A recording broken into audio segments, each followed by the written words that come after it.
Sikiliza simulizi hii mwanzo mpaka mwisho. Juma alikuwa kijana aliyebahatika kupata mke mwema aitwaye Rehema.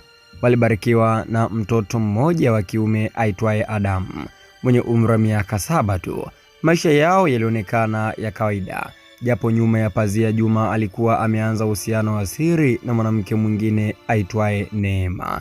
Yaani Juma alikuwa na mchepuko wake uko nje anayefahamika kwa jina la Neema. Neema hakuridhika kuwa mchepuko tu. Kila mara alimwambia Juma, na nukuu, wewe unastahili kuwa na mimi pekee, sio huyo mwanamke wa nyumbani. Tukiwa pamoja tutapata kila kitu, nyumba, mali na hata mtoto wako nitamlea mimi. Mwisho kunukuu. Hayo ni maneno ya mwanamke hatari kweli kweli anayefahamika kwa jina la Neema, akiweza kumshawishi ama kumwambia Juma kwamba anahitajika amuoe yeye na sio mwanamke yule ambaye yuko naye nyumbani anayefahamika kwa jina la Rehema. Sauti hizo za ushawishi zilimjia Juma taratibu kama sumu. Hatimaye wakafika maamuzi ya kutisha waende kwa mganga maarufu kijijini. Mganga akawape dawa ya siri kwa ajili ya kumuondoa duniani mke wa Juma ili Neema ashike nafasi ya mke wa Juma. Kutokana na maneno ambayo Neema amekuwa akimwambia Juma mara kadha wa kadha, Juma siku moja alimwambia Neema ya kwamba anataka kutimiza kile kitu ambacho yeye anakitaka, hivyo elekee kwa mganga moja kwa moja. Basi bwana, Juma pamoja na Neema safari moja kwa moja ikawa inaelekea kwa mganga mmoja ambaye anapatikana katikati ya msitu kwa ajili ya kupata dawa ili kumuondoa duniani mke wa Juma. Mganga aliwapa dawa moja ya siri sana ambayo ingeweza kumuondoa mke wa Juma haraka iwezekanavyo. Akasema ya kwamba dawa hii inabidi iwe kwenye chakula ambacho atakula Rehema. Basi Juma pamoja na Neema waliondoka msituni na kuelekea nyumbani. Hivyo basi siku nenda siku urudi, Juma aliamua kuchukua dawa hiyo na kumtilia mke wake katika chakula. Ni kweli, na baada ya muda mchache Rehema akaanza kuugua. Aliugua na siku chache baadaye aliaga dunia. Hakika kijana wake mdogo kweli kweli anayefahamika kwa jina la Adamu alilia. Ikumbuke tu Adamu ni kijana mdogo mwenye umri wa miaka 7, anasoma darasa la kwanza.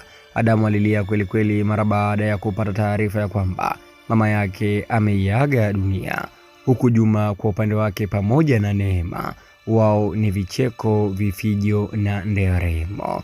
Basi bwana, mazishi yalipita kwa majonzi, lakini Juma akabaki mwenye moyo baridi.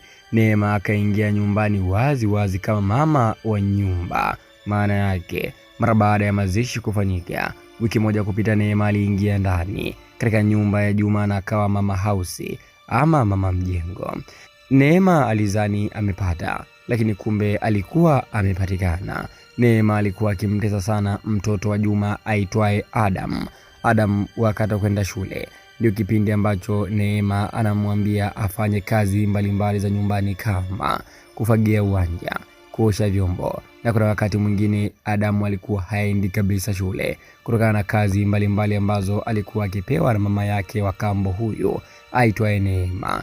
Na kuna wakati akichelewa kufanya kazi, Neema alikuwa akimpiga Adam kama mbwa mwizi. Hakika Adam alikuwa akiishi maisha magumu na ya mateso kweli kweli katika nyumba ya baba yake. Yote hayo yanafanyika Juma akiwa hayupo nyumbani. Adamu mtoto wa miaka 7 alianza kumchukia Neema. Alimchukia kweli kweli. Hakika alianza hata kukataa chakula ambacho alikuwa akipewa na Neema. Kadri siku ambavyo zilizidi kwenda, usiku Adamu alikuwa akiota akisema ya kwamba huyu si mama yangu. Mama yangu ananiambia usinilazimishe kula vyakula vyako. Hayo yalikuwa ni maneno ambayo Adamu usingizini mara kadha wa kadha amekuwa akiyazungumza. Juma alikuwa akimsikia mtoto wake Adamu usiku akizungumza maneno hayo. Alidhani ni ndoto na utoto ndio unamsumbua Adamu, lakini cha ajabu ni kwamba hata yeye ndoto mbaya zikaanza kumtokea. Kila siku Juma akilala alianza kumuona mke wake Rehema akisimama juu ya kitanda, macho yakiwaka kwa huzuni na hasira.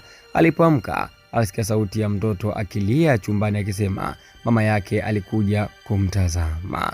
Hakika maluelue yakaanza ndani ya nyumba hiyo baada ya miezi mitatu kupita.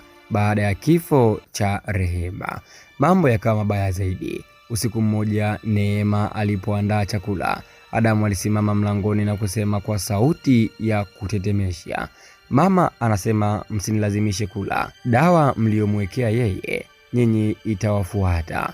Mwisho kunukuu. Hayo ni maneno ya kijana mdogo Adam mwenye umri wa miaka 7 tu, akimwambia baba yake pamoja na mama yake mdogo aitwaye Neema. Neema alitetemeka sana, akamtazama Juma, macho yake yakijaa hofu kubwa. Mtoto mdogo, maneno haya kayatolea wapi? Kayajulia wapi? Hakika walishangaa. Mara ghafla taa zikanguruma na kuzimika. Ndani kiza kilitanda na sauti ya mwanamke ikasikika wazi wazi ikisema maneno haya, mimi nayanukuu: Juma, nilikupenda na kukuheshimu. Kwa nini ukanisaliti? Kwa nini unipeleke kaburini mapema? Mtoto wangu hawezi kulelewa na muuaji. Mwisho kunukuu. Hayo ni maneno mazito ambayo yalitoka kinywani mwa mzimu wa mama yake na Adam, kwa maana yake Rehema. Kivuli cha Rehema kikatokea kikiwa na vazi jeupe na uso uliojaa huzuni. Neema alipiga kelele na kutoka nje na kutokomea kusikojulikana. Kwa presha, Juma yeye alizimia papo hapo. Kuanzia siku hiyo, maisha ya Juma yakawa ni ya mateso. Kila akijaribu kumgusa Adam alikatakata kuguswa na baba yake aitwaye Juma. Hivyo kutokana na Juma kutoelewana na mtoto wake mdogo aitwaye Adam, Juma alimchukua Adam na kumpeleka moja kwa moja akalelewa na bibi yake kizaa mama. Huko Adam alipofika, alionekana ni mwenye furaha na maisha yake yalikuwa ni mazuri, lakini kwa upande wa Juma mambo yake yalikuwa ni mabaya kweli kweli. Juma aliteseka. Kijiji kilivyojua taarifa zake Juma, hakika kijiji kilimtenga. Taratibu Juma akaanza kurukwa na akili. Moja kwa moja akabadilika na kuwa kichaa kabisa, akizunguka mitaani na kuzungumza maneno ya ovyo. Adam alikuzwa na bibi yake upande wa mama, na kila mtu kijijini alipata funzo kuwa tamaa, usaliti na roho mbaya huishia kuleta laana. Mtu kimfanya mabaya, huwezi kujua siku wala saa mabaya hayo yataweza kukurudia. Mwisho wa simulizi yetu nzuri ambayo inamuhusu Juma, mke wake Rehema, mchepuko aitwaye Neema na kijana wao mdogo aitwaye Adam. Umejifunza nini katika simulizi hii? Andika hapo katika sehemu ya comment.